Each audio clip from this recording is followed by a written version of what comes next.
हम लोगों ने कल सिंपल इंटरेस्ट साधारण ब्याज खत्म कर दिया था। सिंपल इंटरेस्ट एक सिंपल टॉपिक ही था, परसेंटेज रेशियो का खेल था सारा। और आज की क्लास में अपना अगला चैप्टर शुरू करेंगे, कंपाउंड इंटरेस्ट या फिर चक्रवृद्धि ब्याज। कंपाउंड इंटरेस्ट हिंदी में लिखेंगे चक्रवृद्धि ब्याज। कंपाउंड इंटरेस्ट, चक्रवृद्धि ब्याज। अब सबसे पहले आपको ये फर्क समझना है कि सिंपल इंटरेस्ट और कंपाउंड इंटरेस्ट में फर्क क्या है। सबसे पहले आपको ये समझना है कि सिंपल इंटरेस्ट और कंपाउंड इंटरेस्ट में फर्क क्या है। देखिए मेरे दोस्तों, फर्क ये है कि सिंपल इंटरेस्ट होता है सिंपल, कंपाउंड इंटरेस्ट होता है कंपाउंड। नहीं आया फर्क समझ में? सिंपल इंटरेस्ट में केवल प्रिंसिपल पे ब्याज लगता है, केवल मूलधन पे, जबकि कंपाउंड इंटरेस्ट में प्रिंसिपल पर भी ब्याज लगता है और ब्याज पर भी ब्याज लगता है। मेरी बात को समझने की कोशिश करेगा मेरे प्यारे भाई। सिंपल इंटरेस्ट कंपाउंड इंटरेस्ट में फर्क है कि सिंपल इंटरेस्ट में केवल प्रिंसिपल यानी कि मूलधन पर ब्याज लगता है, जबकि कंपाउंड इंटरेस्ट में प्रिंसिपल पर भी ब्याज लगेगा और ब्याज पर भी ब्याज लगेगा। कंपाउंड इंटरेस्ट मतलब ब्याज पर भी आपको ब्याज देना पड़ेगा, इसलिए कंपाउंड इंटरेस्ट ज्यादा डेंजरस होता है सिंपल इंटरेस्ट की तुलना में। क्लास चल रही है, अब मैं आपको इसको एग्जांपल से समझाता हूं। एग्जांपल से समझने की कोशिश करेगा मेरे प्यारे भाई। एग्जांपल से कि जैसे सपोज आपने 100 रुपए इन्वेस्ट किए, 100 रुपए, जैसे सपोज आपने 100 रुपए इन्वेस्ट किए हैं 10% पर एनम ब्याज की दर पर। जैसे सपोज आपने मेरे दोस्तों 100 रुपए इन्वेस्ट किए हैं 10% पर एनम ब्याज की दर पर। क्लियर? आप बोलोगे हां जी सर, सिंपल इंटरेस्ट में साधारण ब्याज में।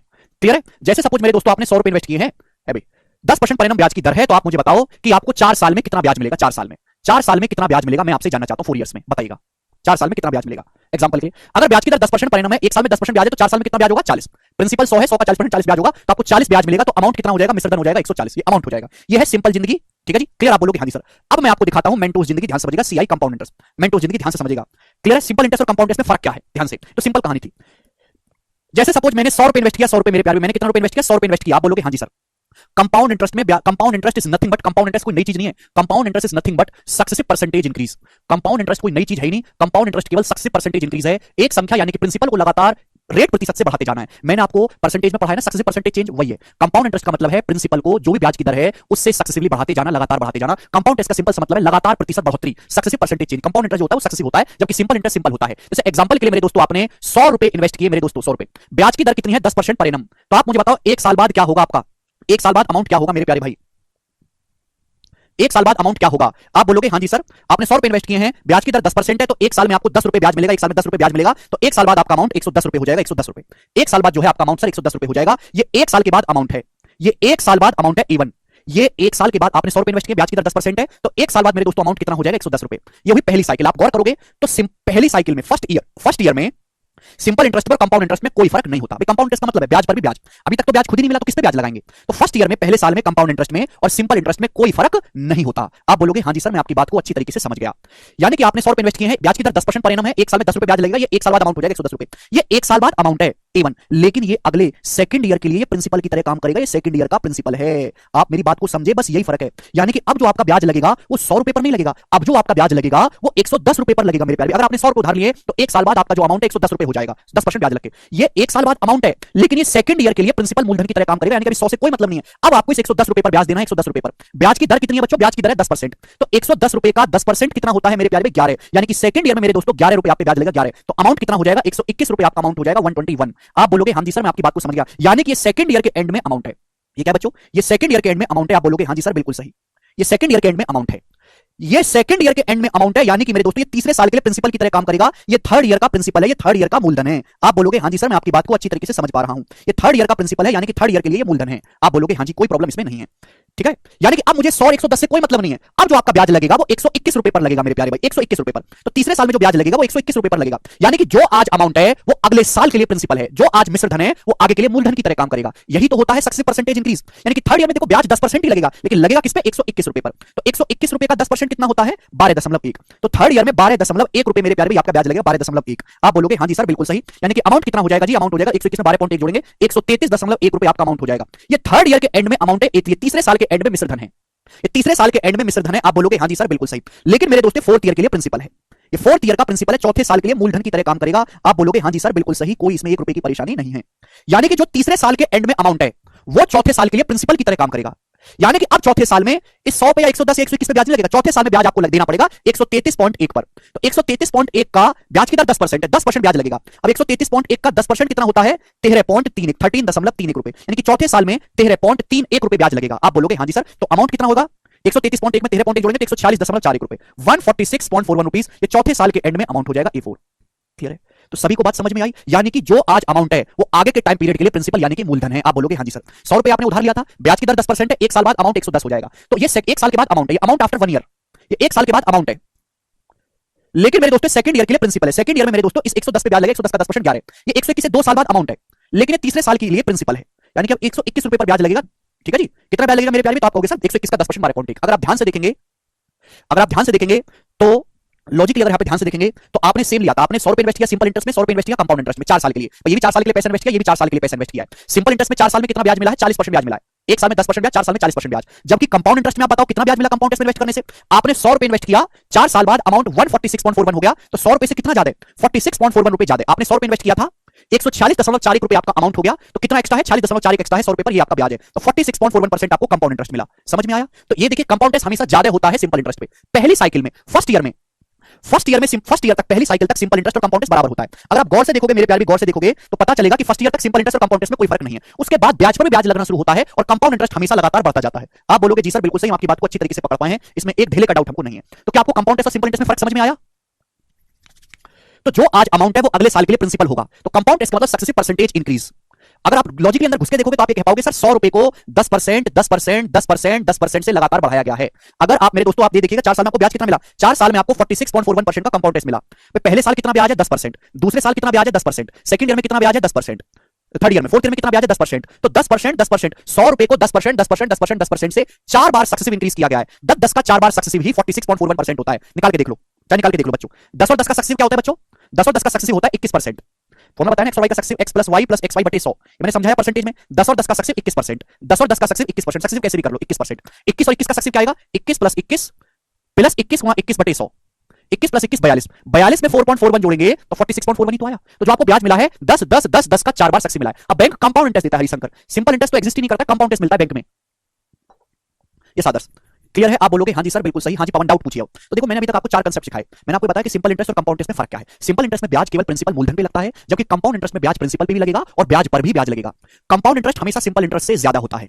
क्लियर? पहली साइकिल में फर्स्ट ईयर में सिंपल इंटरेस्ट और कंपाउंड इंटरेस्ट बराबर बराबर होता है। कंपाउंड इंटरेस्ट का मतलब है सक्सेसिव परसेंटेज इंक्रीज, प्रिंसिपल को लगातार रेट प्रतिशत से बढ़ाते जाना। प्रिंसिपल है 100 रुपए, रेट है 10%, तो 100 रुपए को 10%, 10%, 10%, 10% से लगातार बढ़ाते गए हैं। क्लियर है? आप बोलोगे हाँ जी सर। कंपाउंड इंटरेस्ट में जो आज अमाउंट है वो आगे के लिए प्रिंसिपल होगा, जो 1 साल बाद अमाउंट है वो सेकंड ईयर के लिए प्रिंसिपल होगा, जो 2 साल बाद अमाउंट है वो थर्ड ईयर पे प्रिंसिपल होगा, जो 3 साल बाद अमाउंट है वो चौथे साल के लिए प्रिंसिपल होगा, जो 4 साल बाद अमाउंट है वो 5वें साल के लिए प्रिंसिपल होगा। हाँ जी, लोन पर सीआई ही लेते हैं ज्यादातर लोग। सभी को बात समझ में आ गई? आप बोलोगे हाँ जी सर बिल्कुल सही, कोई परेशानी नहीं है। यहां तक क्लियर? चलिए आगे चलते हैं, प्यार से समझिएगा। कंपाउंड इंटरेस्ट में जो अमाउंट होते हैं मेरे प्यारे में ध्यान सुनिएगा, कंपाउंड इंटरेस्ट में जो अमाउंट होते हैं, अमाउंट्स वो ज्योमेट्रिक प्रोग्रेशन में होते हैं, गुणोत्तर श्रेणी में होते हैं। कंपाउंड इंटरेस्ट में जो अमाउंट होते हैं मेरे प्यारे भाई वो जीपी में होते हैं, ज्योमेट्रिक प्रोग्रेशन में होते हैं बच्चों, गुणोत्तर श्रेणी में होते हैं। This is one of the most important concept मेरे प्यारे भाई। आपको ये लाइन मजाक लग रही होगी बट ये लाइन मजाक नहीं है। कंपाउंड इंटरेस्ट में जो अमाउंट होते हैं वो जीपी में होते हैं, ज्योमेट्रिक प्रोग्रेशन में। एक बार फिर से आपके सामने एग्जांपल लेता हूं कि आपने 100 रुपए उधार लिया, 100 रुपए, ब्याज की दर है 10% पर एनम। तो मैं जानना चाहता हूं कि 1 साल बाद क्या अमाउंट होगा, 1 साल के बाद क्या अमाउंट होगा, बताइए 1 साल के बाद। अगर ब्याज की दर 100, आपने 100 रुपए उधार लिया, ब्याज की दर 10% पर एनम है, तो 1 साल में 10% ब्याज लगेगा। 10% ब्याज लगने का मतलब 10% बढ़ जाएगा। किसी संख्या को 10% बढ़ाने का मतलब है, अगर आप किसी संख्या को 10% बढ़ाते हैं तो वो खुद का 110% हो जाती है। हर चीज अपने आप में 100% होती है, 100% को 10% बढ़ाओगे तो 110% हो जाती है। 110% का मतलब 1.1 टाइम्स। ऐसे ही अगर ब्याज की दर R% है, R%, किसी संख्या को आप 8% बढ़ाओगे तो वो खुद का 1 प्लस R% हो जाती है। 1 प्लस R%, 1 प्लस R%, या फिर मेरे दोस्तों 1 प्लस R बटे 100 गुना हो जाती है। 1 प्लस R बटे 100 गुना हो जाती है। तो है अगर आपने ब्याज को रेट ऑफ इंटरेस्ट 10% है, 10% बढ़ाओगे तो क्या हो जाएगा मेरे दोस्तों? 1.1 गुना हो जाएगा। 100 रुपए को 1.1 गुना करेंगे तो मेरे प्यारे में 1 साल बाद अमाउंट क्या आ जाएगा? 110, 110 आ जाएगा।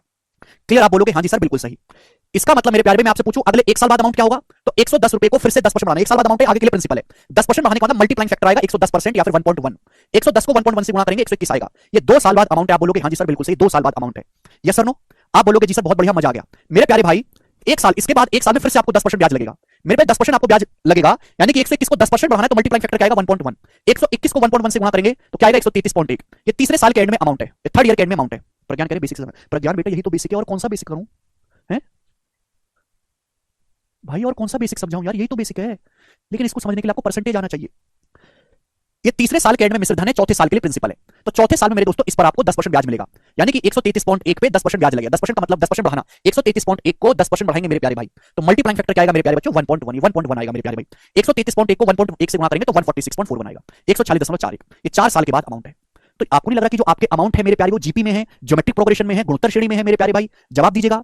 है भाई, अगर ब्याज की दर 10% पर एनम है तो मल्टीप्लाइंग फैक्टर आएगा 110% या 1.1। तो मल्टीप्लाइंग फैक्टर 1.1 से गुणा होती जा रही है। देखो मल्टीप्लाइंग फैक्टर से 1.1 से गुणा होती जा रही है। ज्योमेट्रिक प्रोग्रेशन है कि नहीं? कॉमन रेशियो सर बात है कि बराबर है कि नहीं? हर बार 1.1 से गुणा होती जा रही है। तो अमाउंट निकालने के लिए मल्टीप्लाइंग फैक्टर से लगातार गुणा करते जाना है। क्लियर? आमिर कह रहे सर एग्जांपल से बताइए। आमिर एग्जांपल से ही तो बता रहा हूं, यही तो एग्जांपल है यार। तुम लोगों को जरा भी शर्म नहीं आती है?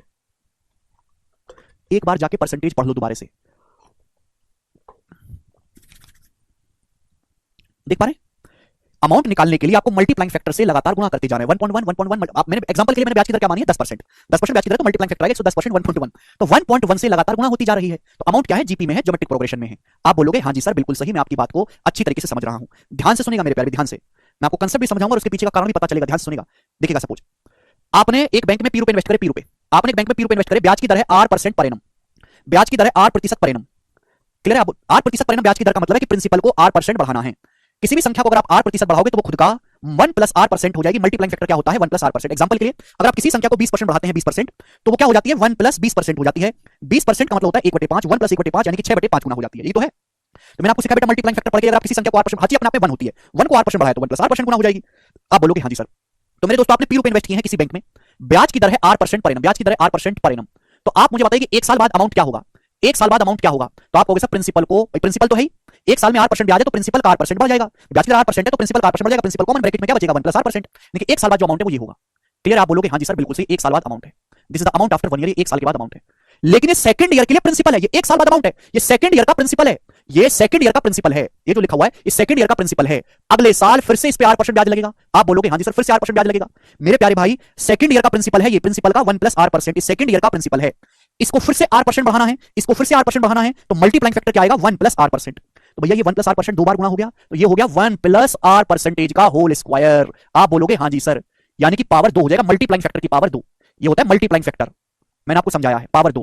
भाई 1 + 8% की 1 + 8% में मल्टीप्लाई करेंगे तो 1 + 8% का स्क्वायर नहीं हो जाएगा? पावर 2। अब ये सेकंड ईयर के लिए प्रिंसिपल है, सॉरी सेकंड ईयर के एंड में अमाउंट है, सेकंड ईयर के एंड में अमाउंट है, ये थर्ड ईयर के लिए प्रिंसिपल है। थर्ड ईयर में फिर से 8% ब्याज लगेगा मेरे दोस्तों, 8%। अगर 8% ब्याज लगेगा तो ये आपका सेकंड ईयर के एंड में अमाउंट है, ये थर्ड ईयर के लिए प्रिंसिपल है, ये थर्ड ईयर का प्रिंसिपल है। इस पे फिर 8% ब्याज लगेगा तो मल्टीप्लाइंग फैक्टर क्या आएगा? फिर से 1 + 8% से गुणा होगी, फिर से 1 + 8% से गुणा होगी, तो ये हो जाएगा प्रिंसिपल का 1 + 8% की होल पावर 3। यानी कि मल्टीप्लाइंग फैक्टर से लगातार गुणा करते जाना है। आप बोलोगे हां जी सर ये थर्ड ईयर के एंड में अमाउंट है, ये थर्ड ईयर के एंड में अमाउंट है। आप बोलोगे हां जी सर बिल्कुल सही, बात समझ में आई, कोई परेशानी नहीं। तो आप ये देख पा रहे हैं कि 1 साल बाद अमाउंट निकालें तो मल्टीप्लाइंग फैक्टर की पावर 1 है, 2 साल बाद अमाउंट निकालें मल्टीप्लाइंग फैक्टर की पावर 2 है, 3 साल बाद अमाउंट निकालें तो मल्टीप्लाइंग फैक्टर की पावर 3 है। इसी तरीके से अगर मैं कंपाउंड इंटरेस्ट में n साल बाद अमाउंट निकालूंगा तो n साल बाद अमाउंट क्या होगा? तो आप कहोगे सर मल्टीप्लाइंग फैक्टर की पावर क्या हो जाएगा? सर मल्टीप्लाइंग फैक्टर की पावर n। आप बोलोगे हां जी सर हम आपकी बात को अच्छी तरीके से समझ पाए हैं। क्लियर? जो आज अमाउंट है वो अगले साल के लिए प्रिंसिपल होगा। ये बात सभी बच्चों को समझ में आई है? आप बोलोगे हां जी सर। यानी कि कंपाउंड इंटरेस्ट में n साल बाद जो मूलधन है amount after n years, compound interest में n साल बाद जो मूलधन है अमाउंट आफ्टर n ईयर्स, जिसको हम an कहते हैं, वो क्या होगा मेरे प्यारे भाई? वो होगा प्रिंसिपल इनटू 1 + r% की होल पावर n। इसको हम ऐसे भी लिख सकते हैं, प्रिंसिपल 1 + r% का मतलब होता है 8% मतलब होता है r/100 और इसकी होल पावर n। बताओ कितने बच्चों ने फॉर्मूला बचपन में तोते की तरह रट लिया था? कितने बच्चों ने रट लिया था ये? आज आपको फॉर्मूला समझ में आया? कहां से आया है? आज तक बस आपने इसको रट लिया था तोते की तरह, 8% को तो r/100 कहते हैं। यानी कि जितने साल बाद आपको अमाउंट निकालना है आप मल्टीप्लाइंग फैक्टर की उतनी ही पावर करेंगे। क्लियर? अगर मुझे n साल का कंपाउंड इंटरेस्ट निकालना है कि n साल में आपको कितना चक्रवृद्धि ब्याज मिला, तो कंपाउंड इंटरेस्ट होता है amount minus principal. Compound interest होता है मेरे दोस्तों अमाउंट माइनस प्रिंसिपल। n साल का चक्रवृद्धि ब्याज, n साल का चक्रवृद्धि ब्याज, तो चक्रवृद्धि ब्याज निकालना है तो अमाउंट में से प्रिंसिपल माइनस कर देंगे। भाई अमाउंट क्या है? अमाउंट है प्रिंसिपल 1 + r% की होल पावर n और मेरे दोस्तों माइनस का p। यहां से p बच्चों कॉमन ले लेंगे, p बच्चों कॉमन ले लेंगे, ब्रैकेट में क्या बचेगा? ब्रैकेट में बचेगा 1 + r% की होल पावर n -1। ये भी आपने याद किया होगा। आप बोलोगे सर आज तक याद ही करते हैं, समझाया तो है नहीं किसी ने कि होती क्या है चीजें। तो ये मेरे दोस्तों आपका बना है n साल का चक्रवृद्धि ब्याज, ये फॉर्मूला है।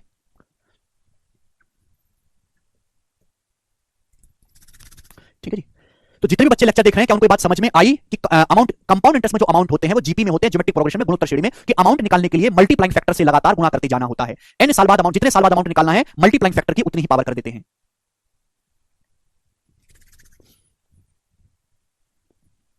ठीक है, कंसेप्ट समझ में आ गया? सभी को कंसेप्ट समझ में आ गया? जितने भी बच्चे लेक्चर देख रहे हैं आप मुझे बताइए कि आपको यहां तक की बातें समझ में आ गई हैं, यस और नो? कि कंपाउंड टेस्ट में जो अमाउंट है वो जीपी में होते हैं और जो ज्योमेट्रिक प्रोग्रेशन में। आगे चलते हैं, नेक्स्ट कंसेप्ट बच्चों ध्यान से सुनिएगा मेरे प्यारे, ध्यान से सुनिएगा। मैं आपसे एक चीज पूछना चाहता हूं, प्यार से समझने की कोशिश करिएगा, प्यार से समझने की कोशिश करिएगा। एक बार फिर से मैं एग्जांपल लेता हूं। जैसे सपोज आपने पी रुपए इन्वेस्ट किए, पी रुपए, जैसे सपोज आपने पी रुपए इन्वेस्ट किए हैं, पी रुपए, ब्याज की दर है, चेंज कर लेते हैं, 20% पर एनम, ब्याज की दर है 20% पर एनम, यानी कि 1/5 ब्याज की दर है, 1/5, 1/5। तो मल्टीप्लाइंग फैक्टर कितना होगा? 6/5। किसी संख्या को 1/5 बढ़ाओगे तो खुद का 6/5 गुना हो जाती है। अगर आपका मेरे दोस्तों आपने पी रुपए इन्वेस्ट किए हैं तो 1 साल बाद कितने बन जाएंगे? आप मुझे जवाब दीजिए, 1 साल बाद कितने बन जाएंगे? आपने किसी स्कीम में पी रुपए इन्वेस्ट किए, ब्याज की दर 20% पर एनम है, कंपाउंड इंटरेस्ट पे, तो 1 साल बाद ये अमाउंट क्या हो जाएगा? आपने पी रुपए इन्वेस्ट किए, ब्याज की दर 20% है, 1/5, मल्टीप्लाइंग फैक्टर होगा 6/5। आप बोलोगे हां जी सर बिल्कुल सही। क्लियर है? यानी कि मेरे प्यारे बच्चों 1 साल बाद जो है वो अमाउंट ये होगा। ये हो जाएगा 1 साल बाद अमाउंट। फिर मैं आपसे पूछिए 1 साल के बाद अमाउंट है, फिर मैं आपसे पूछता हूं कि ये बताइए कि अगले 1 साल के बाद अमाउंट क्या होगा, नेक्स्ट 1 साल के बाद अमाउंट क्या होगा। तो आप कहोगे सर फिर से मल्टीप्लाइंग फैक्टर 6/5 से गुणा कर देंगे, तो मल्टीप्लाइंग फैक्टर की पावर क्या हो जाएगा मेरे दोस्तों, 2 हो जाएगा। ये सेकंड ईयर के एंड में अमाउंट आ गया, सेकंड ईयर के एंड में अमाउंट आ गया। बात समझे कि नहीं समझे? जीपी में होने का मतलब है कि हर साल 6/5 से गुणा हो रही है, हर साल रेशियो बराबर है 6/5।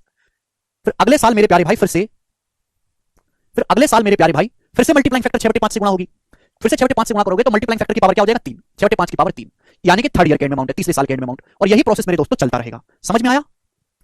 सभी को बात समझ में आई है? आप बोलोगे हाँ जी सर। तो बच्चों मैं ये जानना चाहता हूं, ध्यान से सुनिएगा, लॉजिकली इस बात को बहुत लॉजिकली समझिएगा कि आपने पी रुपए इन्वेस्ट किए हैं 20% पर एनम ब्याज की दर से, तो 7 साल बाद अमाउंट और 5 साल के बाद अमाउंट का रेशियो क्या होगा? 7 साल बाद अमाउंट और 5 साल बाद अमाउंट का रेशियो क्या होगा? जवाब दीजिएगा। फिर से बताओ यार, क्या फिर से बताना है भाई? इसमें परसेंटेज नहीं पढ़ा क्या? अरे भाई किसी संख्या को ब्याज की दर 20% है, 20% बढ़ाना है तो मल्टीप्लाइंग फैक्टर आएगा 1 + 1/5, 6/5 गुना करते जाना है हर साल। पी को 20% बढ़ाओगे तो इतना हो जाएगा, पी का 120%, 120% 6/5, इसको 20% बढ़ाओगे फिर से 6/5 से गुणा करोगे, 6/5 के स्क्वायर, फिर से इसको 20% बढ़ाओगे तो यही हो जाएगा ना, 6/5 से लगातार गुणा होती जाएगी। हम ये जानना चाहते हैं आप लोगों से कि अगर आपका प्रिंसिपल पी है, ब्याज की दर 20% है, तो 7 साल के बाद अमाउंट और 5 साल के बाद अमाउंट का अनुपात यानी कि रेशियो क्या होगा, ये जानना चाहते हैं।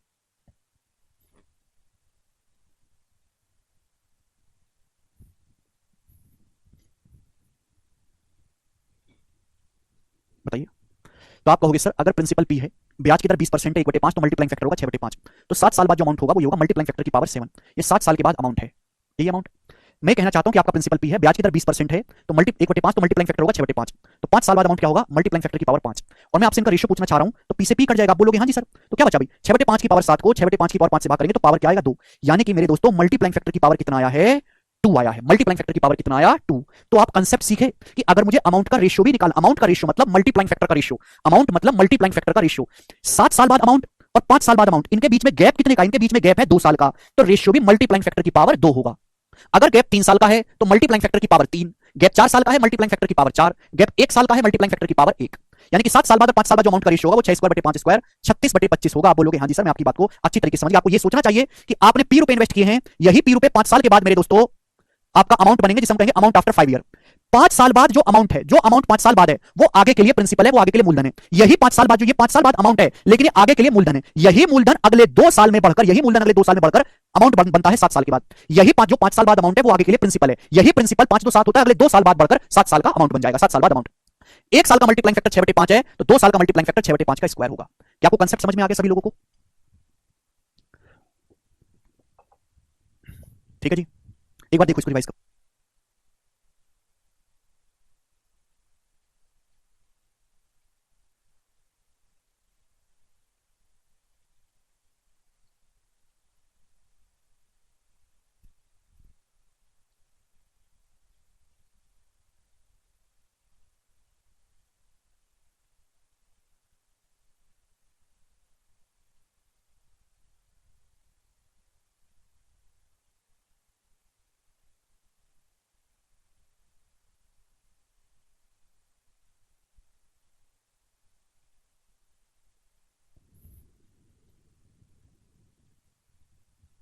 भाई इस बात को समझने के लिए काम करो, लेक्चर बंद करो और आप परसेंटेज जाइए, परसेंटेज का लेक्चर खोलिए दोबारा से। परसेंटेज में मैंने क्लास ली है successive percentage increase.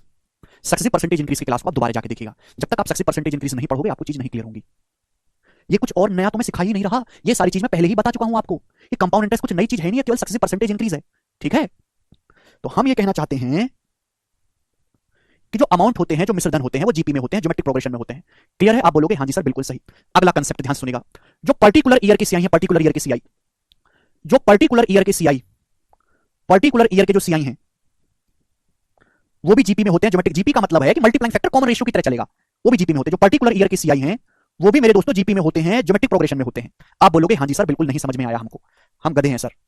Particular year के जो सीआई हैं वो भी जीपी में होते हैं, ज्योमेट्रिक प्रोग्रेशन में होते हैं। अब पर्टिकुलर ईयर की सीआई का क्या मतलब है बच्चों? मैं आपसे पूछूं, 2 साल का ब्याज और सेकंड ईयर का ब्याज, मेरी बात को ध्यान सुनिएगा। मैं आपसे कहता हूं 2 साल का ब्याज, 2 इयर्स का कंपाउंड इंटरेस्ट और सेकंड ईयर का कंपाउंड इंटरेस्ट, क्या इन दोनों बातों में कोई फर्क है? 2 साल का चक्रवृद्धि ब्याज और दूसरे साल का चक्रवृद्धि ब्याज, क्या इन दोनों बातों में कोई फर्क है? मैं आपसे जानना चाहता हूं। मैं कहना चाहता हूं 2 साल का चक्रवृद्धि ब्याज और सेकंड ईयर का, दूसरे साल का चक्रवृद्धि ब्याज, इन दोनों बातों में कोई फर्क है कि नहीं? आपको समझ में आता है फर्क? देखो जब आप बिजनेस करते हैं, सपोज आपको पहले साल ब्याज मिला, उसे बोलते हैं फर्स्ट ईयर का कंपाउंड इंटरेस्ट, फर्स्ट ईयर का ब्याज। आपको जो ब्याज दूसरे साल में मिलता है, दूसरे साल में, उसे बोलते हैं सेकंड ईयर का। इन दोनों साल में मिलाकर जो ब्याज मिला उसे बोलेंगे 2 साल का, 2 साल का कंपाउंड इंटरेस्ट, 2 इयर्स का कंपाउंड इंटरेस्ट। बात समझे कि नहीं समझे? दोनों में फर्क है, समझ में आया कि नहीं? 2 साल के चक्रवृद्धि ब्याज का मतलब है फर्स्ट ईयर का ब्याज, प्लस सेकंड ईयर का ब्याज, ठीक है ना, चलेगा। तो पर्टिकुलर ईयर की सीआई का मतलब यह है मेरे प्यारे भाई, पर्टिकुलर ईयर की सीआई का मतलब यह है कि फर्स्ट ईयर का कंपाउंड इंटरेस्ट, फर्स्ट ईयर का कंपाउंड इंटरेस्ट, सेकंड ईयर का कंपाउंड इंटरेस्ट, थर्ड ईयर का, मेरे यानी कि एक एक ईयर का हम निकाल लें, एक एक साल का हिसाब रख रहे हैं। फर्स्ट ईयर का कंपाउंड इंटरेस्ट, सेकंड ईयर का कंपाउंड इंटरेस्ट, थर्ड ईयर का कंपाउंड इंटरेस्ट, फोर्थ ईयर का कंपाउंड इंटरेस्ट जीपी में होते हैं। आप मुझे बताइए कि पहले साल कितना ब्याज मिला। मैं यही एग्जांपल ले रहा हूं, यहीं से सारी चीज समझ में आएगी। 100 रुपए आपने इन्वेस्ट किए, ब्याज की दर 10% है, 100 रुपए आपने इन्वेस्ट किए, एक साल बाद अमाउंट 110 हो गया, तो पहले साल आपको 10 रुपए ब्याज मिला। फर्स्ट ईयर में आपको कितना ब्याज मिला है? 10 रुपए ब्याज मिला है, 10 रुपए। एक साल बाद अमाउंट 110 है, 110 रुपए पे 10% ब्याज मिला, 110 का 10% होता है 11, 110 रुपए का 10% आप निकालो 11। सेकंड ईयर में 11 रुपए ब्याज मिला है, 110 पे 11 रुपए ब्याज मिला, तब जाके आपका अमाउंट 121 हुआ। इसके बाद आगे चलते हैं थर्ड ईयर में। थर्ड ईयर में 121 का 10%, 121 का 10% होता है 12.1, 12.1। 121 का 10%, थर्ड ईयर में 12.1 रुपए आपको ब्याज मिला है, 12.1, 121 से 12.1 जोड़ेंगे 133.1 आएगा। आप बोलोगे हां जी सर बिल्कुल सही। फोर्थ ईयर में भी 10% ब्याज है, फोर्थ ईयर में 133.1 का 10%। फोर्थ ये 3 साल बाद अमाउंट है, ये चौथे साल के लिए प्रिंसिपल है, तो 133.1 पर चौथे साल में 10% ब्याज मिलेगा। 133.1 का 10% कितना होता है? 13.31 रुपए, यानी कि चौथे साल में आपको 13.31 रुपए ब्याज मिलेगा चौथे साल में। सर ये जीपी मतलब क्या होता है? अरे जीपी मतलब सचिन एक ऐसी सीरीज जिनके किन्हीं भी दो लगातार टर्म का रेशियो बराबर रहे, अनुपात बराबर रहे। यार पता नहीं कैसे कैसे बालक है, और कैसे मैं तुम्हारे साथ सिलेबस पूरा कर सकता हूं। तुम्हारे साथ कभी सिलेबस पूरा नहीं हो सकता यार। तुम्हारी तो डाउट की दुकान इतनी ज्यादा है कि बस डाउट ही समझते रहो बस, तुम तो आगे बढ़ने का कोई मतलब ही नहीं।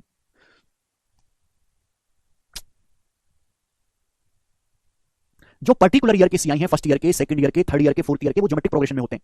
पहले साल 100 रुपए पर 10% ब्याज मिला है, 100 रुपए का 10% 10 रुपए होता है। एक साल बाद 110 रुपए अमाउंट है, सेकंड ईयर के लिए प्रिंसिपल है। सेकंड ईयर में ब्याज 100 रुपए पर नहीं लगेगा, 110 रुपए पर लगेगा। 110 रुपए का 10% कितना होता है? 11। सेकंड ईयर में आपको 11 रुपए ब्याज मिला है, ठीक है भाई। 110 पे 11 रुपए ब्याज मिला, अमाउंट हो गया 121 रुपए। ये 2 साल बाद अमाउंट है, ये थर्ड ईयर के लिए जो है प्रिंसिपल है। तो 121 पे 10% ब्याज मिला थर्ड ईयर में 12.1, 121 पे 12.1 ब्याज मिला है, थर्ड ईयर का ब्याज 12.1 है।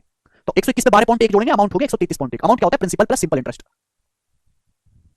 क्लियर है? यानी कि पर्टिकुलर ईयर के सीआई है कि आपको जीपी में नहीं दिखाई दे रहे। ब्याज की दर कितनी है? ब्याज की दर है 10%। ब्याज की दर अगर 10% है तो मल्टीप्लाइंग फैक्टर कितना आएगा? 1.1। आप बोलोगे हां सर। पहले साल का ब्याज 10 है, सेकंड ईयर का 11। देखो 10 से 11 कितने गुना हुआ? 1.1 गुना हुआ है। आप बोलोगे हां जी सर बिल्कुल सही। ये 11 से 12.1 देखो कितने गुना हुआ है? 1.1 टाइम्स हुआ है। आप बोलोगे हां जी सर बिल्कुल सही, 1.1 गुना। 11 की 1.1 में गुणा करेंगे 12.1 आएगा। 12.1 की 133.1 में गुणा करेंगे कितना आएगा मेरे दोस्तों? 1.1। देखो 1.1, 12.1 की 1.1 में गुणा करेंगे कितना आएगा? 13.31। क्लियर है?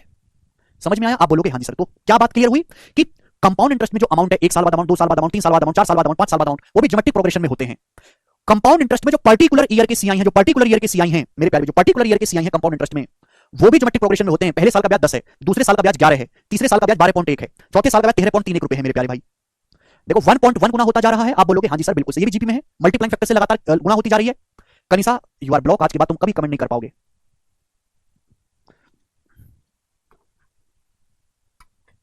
जो बालक बेवजह की बातें पूछेगा मैं उसको बैठ के ब्लॉक कर दूंगा, बात खत्म। कभी भी कमेंट नहीं कर पाएगा, मतलब कमेंट वो करेगा उधर से लगेगा उसे कमेंट जा रहा है, पर यहाँ कमेंट आएगा नहीं उसका, ठीक है। ये कनिसा को मैंने ब्लॉक कर दिया परमानेंट, जिंदगी में कभी कमेंट नहीं कर पाएंगे। अगर किसी ने आपके बेवजह की कोई बात पूछी या बिना पढ़े हमारी क्लास में आया तो मैं उसे कमेंट कर दूंगा, ब्लॉक कर दूंगा हमेशा के लिए। फिर वो भौंकते रहो, उनका कुछ नहीं होगा यहाँ पे। ये बात समझ में आ गई सभी को? केवल सिंसियर पढ़ने लिखने वाले सीरियस स्टूडेंट ही रुकें। ये समझ में आए? यानी कि कंपाउंड टेस्ट में जो अमाउंट है वो जीपी में होते हैं। पर्टिकुलर ईयर के सीआई, फर्स्ट ईयर का, सेकंड ईयर का, थर्ड ईयर का, फोर्थ ईयर का, ये भी जीपी में होते हैं, ठीक है ना। लेकिन लेकिन लेकिन मेरे प्यारे भाई ध्यान से सुनेगा, अब आपको थोड़ा कंफ्यूजन हो सकता है मेरे प्यारे। मैं कहां पे समझा दूं? यहीं पे समझा दूं, यहीं पे बता देता हूं। जो मेरे प्यारे भाई ध्यान सुनेगा, ध्यान से, ये डाउट बहुत सारे बच्चों को पता ही नहीं होता, टीचर भी नहीं समझा, बहुत मेहनत लगती है इस बातों को समझाने में, बहुत बारीक बातें हैं। जो 1 साल का कंपाउंड टेस्ट है, 1 साल का कंपाउंड इंटरेस्ट, 2 साल का कंपाउंड है, 2 साल का चक्रवृद्धि ब्याज, 3 साल का कंपाउंड है, 3 साल का चक्रवृद्धि ब्याज, 4 साल का कंपाउंड है, 4 साल का चक्रवृद्धि ब्याज, ये जीपी में नहीं होते, ये ज्योमेट्रिक प्रोग्रेशन में नहीं होते, ये ज्योमेट्रिक प्रोग्रेशन में नहीं होते। 1 साल का चक्रवृद्धि ब्याज, 2 साल का चक्रवृद्धि ब्याज, 3 साल का चक्रवृद्धि ब्याज, 4 साल का चक्रवृद्धि ब्याज, 5 साल का चक्रवृद्धि ब्याज, ये ज्योमेट्रिक प्रोग्रेशन में नहीं होते। भाई चक्रवृद्धि ब्याज का कंपाउंड इंटरेस्ट का क्या मतलब है? कंपाउंड इंटरेस्ट का मतलब है मेरे प्यारे, कंपाउंड इंटरेस्ट का मतलब है अमाउंट माइनस प्रिंसिपल। आप मुझे बताओ 1 साल का चक्रवृद्धि ब्याज क्या है? पहले साल का चक्रवृद्धि ब्याज क्या है? पहले साल का चक्रवृद्धि ब्याज क्या है? तो आप कहोगे सर पहले साल जो है आपको 110 रुपए अमाउंट है 1 साल बाद, और 100 रुपए प्रिंसिपल है, इसमें से 100 रुपए आप माइनस करेंगे यानी कि 10 रुपए। सर पहले साल का जो ब्याज है वो 10 रुपए है। मैं आपसे कहना चाहता हूं कि 2 साल का चक्रवृद्धि ब्याज कितना है? 2 साल का आपने 100 रुपए इन्वेस्ट किया है, 2 साल बाद अमाउंट 121 है। 2 साल बाद, 2 साल बाद अमाउंट 121 रुपए है, 121 में से 100 रुपए आप माइनस करेंगे यानी कि 21। 2 साल में आपको 21 रुपए चक्रवृद्धि ब्याज मिला है, 21 रुपए दिख रहे हैं ना। पहले साल 10 रुपए ब्याज है, 2 साल में 10 प्लस 11 21 रुपए ब्याज मिला है 2 साल में। आप बोलोगे हां जी सर बिल्कुल सही, ये सब सवालों में इस्तेमाल होगा, सवालों में। 3 साल का चक्रवृद्धि ब्याज बताइए, 3 साल का चक्रवृद्धि ब्याज आप मुझे बताओ। 3 साल का चक्रवृद्धि ब्याज आपने 100 रुपए इन्वेस्ट किए, 3 साल बाद वो 133.1 हो गए, तो 3 साल में आपको ब्याज कितना मिला है? 3 साल में आपको 33.1 रुपए ब्याज मिला। आपने 100 रुपए इन्वेस्ट किया, 3 साल बाद 133.1 अमाउंट हो गया, तो 3 साल में आपको ब्याज कितना मिला? 33.1 रुपए ब्याज मिला है 3 साल में। आप बोलोगे हां जी सर बिल्कुल सही। आपने 100 रुपए इन्वेस्ट किए, 100 रुपए आपका मूलधन है, 4 साल बाद आपका 146.41 अमाउंट हो गया 4 साल बाद, तो 4 साल में आपको अमाउंट कितना मिला? 146.41 में से 100 रुपए माइनस कर देंगे, 146.41 में से 100 रुपए माइनस कर देंगे, तो 4 साल में आपको 46.41 रुपए का टोटल ब्याज मिला है 4 साल में। 46.41 का ब्याज मिला। हाँ जी अलकामा, ठीक है जी। तो क्या ये आपको ज्योमेट्रिक प्रोग्रेशन में दिखाई दे रहे हैं? क्या ये आपको गुणोत्तर श्रेणी में जीपी में दिखाई दे रहे हैं? क्या ये 1.1 गुना हुआ है? नहीं, ये ज्योमेट्रिक प्रोग्रेशन में नहीं है, इनमें कोई रेशियो फॉलो नहीं होता। ठीक है अक्षय, कंपाउंड इंटरेस्ट बराबर अमाउंट माइनस प्रिंसिपल, यार हद होती है। मैं आपसे कहता हूं कि आपको 4 साल में कितना चक्रवृद्धि ब्याज मिला, 4 साल में आपसे जानना चाहता हूं 4 साल में कितना चक्रवृद्धि ब्याज मिला। आपने भाई 100 रुपए इन्वेस्ट किया था, आपका प्रिंसिपल कितना था? 100 रुपए। 100 रुपए 4 साल के बाद 146.41 अमाउंट बन गया, तो आपको ब्याज कितना मिला 4 साल में? 146.41 में से 100 रुपए माइनस कर देंगे, यानी कि 46.1 रुपए आपको 4 साल में ब्याज मिला। तो कंपाउंड इंटरेस्ट कैसे निकलेगा? अमाउंट में से प्रिंसिपल माइनस कर देंगे। समझ में आया? तो 1 साल का चक्रवृद्धि ब्याज 10 रुपए, 2 साल में आपको 21 रुपए ब्याज मिला, 3 साल में टोटल 33.1 रुपए ब्याज मिला, 4 साल में 46.41 रुपए ब्याज मिला। तो जो 1 साल का ब्याज, 2 साल का ब्याज, 3 साल का ब्याज, 4 साल का ब्याज, ये ज्योमेट्रिक प्रोग्रेशन में नहीं होते। जबकि पर्टिकुलर ईयर के जो सीआई, फर्स्ट ईयर का ब्याज, सेकंड ईयर का ब्याज, थर्ड ईयर का ब्याज, फोर्थ ईयर का ब्याज, फिफ्थ ईयर का ब्याज, सिक्स्थ ईयर का ब्याज, ये जीपी में होते हैं।